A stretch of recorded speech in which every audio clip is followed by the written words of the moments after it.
nó là nè bây từ để chọn cái cuộc kia đó nè thì nó là phần đại tự tạo là kia khó tránh thì phần đại giờ phần đại tự tự giờ bắt chữ giờ chữ Giêsu phần đại tự tự giờ bắt chữ nữa cái này làm gì này đi mua mà này là tin nó làm này chỉ tạo là để chọn cái nữa này làm mà này chạy làm này đi mua này chạy đi mà này thì tạo là để chọn cái đâu cho nó này bọn nó phần đại thì phần đại tự nó chỉ long giờ bắt chữ nữa nè phần đại phòng liễu lên là tàn bố xí này này cái này làm gì này đi mua mà này chạy đi mua ăn đại một xíu này chỉ cho trò không mà thôi tạo tôi để chọn cái nữa của hai đứa này thì này áp tụi để chọn cái này chọn này tàu khó tránh tàu lư tàu cá một này chỉ là tàu lại thì chọn đâu cho nó là nó chết tránh phần tự là khi khó chết tránh rồi phần tự là khi khó chết tránh thì phần tự tối giờ ba chữ nó nè chỉ tao nói nè chỉ ở đây chọn cái thì đâu cho nó này nè chỉ sót tự là hai cái chén này cái sai này ai này nè hai có từ nè chỉ nông khó tránh nè chỉ hai từ hai chỉ giò nè chỉ hai lo nè chỉ là sai từ chỉ mà nông cái này là trẻ tú xí à là hai ú hai na hai của ni tao nghe YouTube chứ à ni chỉ là tiền vô tạo làm thiết kế nhanh chẳng ni ô gọi ni tao nghe YouTube ni sai từ chỉ mà nông cái ni trẻ tú ni hai tú chứ ni nói rằng nó là phần tạo là hai đó thì ni chỉ nói ni làm gì ni đi mua chỉ đi nhanh đại mà ni chỉ sót tạo là để chọn cái chỗ đó nào cú chỉ sáng nói ni cho lúa cú chỉ sáng nông con chén ni chỉ mà nông kỳ rồi ni chỉ giờ chỉ nên giờ cái từ để chọn cái của ni nó chọn ni nó trẻ chỗ cho này cú sai ni hai lúa chỉ mà nông kỳ là con hoàn chỉnh chú hành là chỉ mà từ hai cú chỉ mà từ tạo là hai ni cú theo li tạo là hai là cú như ni hai lúa chỉnh chú mà cú chỉ sáng nó à ni vô YouTube ni ô lưỡi giả mà ni hai lưỡi giả nhân thế nhiên ni thế lưỡi giả ni chỉ sót tạo là hai cho nên là cái anh ninh cú chỉ sáng nó ni hai lúa chỉ mà giá trị chỉ mà nông kỳ chỉ ni lẩu bùa ni không lẩu bùa cứ chuyển cho xe hai lúa chỉ mà nông kỳ cũng chỉ tàu ni rồi cú chỉ sáng bỏ ni bữa nó giá tài loại bây giờ thì đã nhiên mấy cái bây giờ giờ tụi chị rồi nè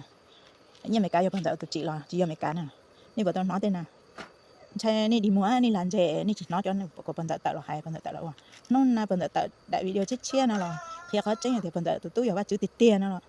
sẽ ni nó chỉ nó ni chỉ nó mà ni chỉ nó lo mà nè ni thoát tạo là có để chạy đấu trên na cũng non chú ni nè cũng chỉ sắp bỏ ni lo nè thì ni nói mà ni hay mà ni hay có chơi nè ni chỉ giờ thì là tao lại liệt là tao lại chạy thế này ni chạy chỉ mà nông kỳ đó ni hay chỉ mà nông kỳ đó cũng chỉ sát quả ni hay luôn non chú ni cũng chỉ sát nó này ni chỉ nó bây giờ là khi có tránh á bây giờ tức là hay tầm bự luôn ni chỉ nó ni phải hay có tụi cô sáu tụi cô chỉ có sáu ni phải hay do với ni là tao là chạy thế này nè ni mà chó nhện ni chỉ mà chó nhện luôn cho cô tự làm thiết cái nhanh chừng này ni là tao là hay lưu hay lịa đi ni hay cho số cho ni chỗ hay của nông nhỏ này ni cho cô ở đây chỉ chạy单才你giờ phần giải lý thấy gì thì ni giờ phần giải cho bắt phần chạy ni hay ở đây chỉ chạy đó cho nào à nên phần giải tại lo khai khó chạy nữa ni nó mà nó ni chỉ nó mà ni chạy tại lo ở đây chạy đó chơi khó thì cũng chỉ cho ni chạy mua nữa ni nó rồi cho gọi xí thay cho rồi chỉ nhẹ tại đó ni hay à rồi chỉ sáng đó ni hay ni cho ni cái phê cái cây ni ni hay ni khổ phần giải khổ cá khổ trâu rồi tê rồi chỉ mà từ khổ phần giải đi à ni chỉ tạo là ni chỉ nông phần giải cho lúa phần giải hai chứ phần giải giờ ít từ vắt chữ phần giải tạo là hai lên tớ vắt chữ tạo là hai lên tớ vắt chữ chỉ hai lên tớ mà ni nông phần giải lúa phần giải hai chứ mà phần giải hai trong là hai phê mà ni tạo làm nông ạ ni chỉ làm chế đi mua ni chỉ nói phần giải cho ni nói vậy cho không cho nó chế vào cho nào ni chặt đế ni nông đấy chặt đế là ni hai lúa chỉ mà giá trị thôi thì ni tụi quả hai trong mà ni để phê ăn tùy nhung phê liễu li nào thì tôi qua ốp phê mà ni hai tiền rong này ni sẽ đợi trai ni sẽ đợi cộng phần giải ni vô là ốp tết ốp chơi ni theo li ốp linh đó mà ni theo li bỏ phần giải rong ni theo hai linh đó ni theo khổ phần giải liền chỉ mấy tụi tít này từ vô khổ phần giải tụi khổ phần giải cho chơi phần giải chơi phần giải lúc nào hay khổ phần giải xíu ni chỉ xả rong thế ni chỉ nên giờ lầu ni hai lú ni hai linh đó tụi khổ phần giải tí phần giải cho tụi má tụi khé thì một khổ phần giải xíu luôn thì tụi là chỉ mà tụi khổ ni nè phần giải vừa là phần giải chỉ cha mua là ni ăn được phần giải vừa cho tư á cho để chọn cái ni được phần giải vừa á chạy đá lẩu nỉ bỏ đá lẩu nỉ ni theo vừa được phần giải bỏ rồi cho cô là chỉ được phần giải vừa rồi chỉ mà từ lọc khổ đi à chỉ là ni thêm được phần giải vừa ni theo khổ phần giải xíu rồi tê rồi chỉ mà từ ly trả phần giải khác đi ni phần giải cho tôi thấy tôi hú cú một ly trà là cũng chỉ tiền chia mà ni sai tiền phần giải giờ ít tôi vắt chữ tiền phần giải cho sai là cá tết chờ nữa ni chỉ mà từ trả phần giải khác đi ni thay li phần giải đã lẩu ni con mồi ni thay li chơi phần giải chỉ mà từ mình chênh nếu mình đọc phần tự ô ba chữ phần tự thì là ô tao ba chữ phần tự hay là chữ Giêsu tí nên để chỉ mà từ ô tao